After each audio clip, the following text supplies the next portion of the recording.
Today's question comes from Tokyo, Japan. The question is, you've been sending various kinds of messages via webmaster tools to improve transparency. It's a good move. How many types of messages do you send, and how do you decide what message you send? Great question. So I can share a little bit of stats.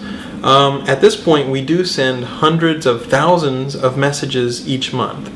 That might sound like a lot, but for example, one search engine named Bleco estimated that 1 million spam pages are created every hour.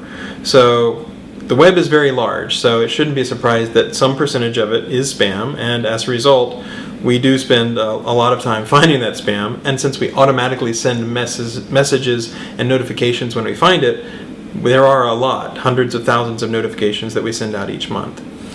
There's a lot of different categories of spam. They're covered in our webmaster guidelines, everything from cloaking to scraping to sneaky JavaScript redirects, paid links, all sorts of stuff. But all of those boil down to roughly about 10 different messages that we send, So hidden text, keyword stuffing, gibberish, all that would go into one message that we send out. I can share some stats from earlier this year, from January and February.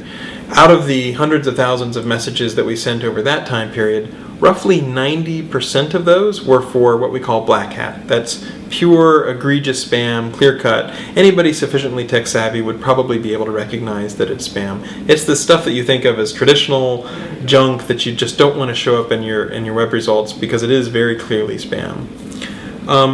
About 4% of the messages were because the content had little or no added value, and so it's not ranking as highly in our search results. About 3% of the messages that we sent were related to hacking. So hacking is a big attack as far as black hats, and even though it's illegal, there's a lot of people that do that, trying to promote, their pharmacy pills or whatever, that sort of thing. So about 3% of those messages were related to hacking. Something like 2% of the messages that we sent out were related to link buying, and about 1% were related to link selling. So overall, between 2 and 3% related to links and link spam overall about buying and selling links. So that gives you a broad idea of the sorts of categories that we send things out for, and the rough number of messages that we send out each month.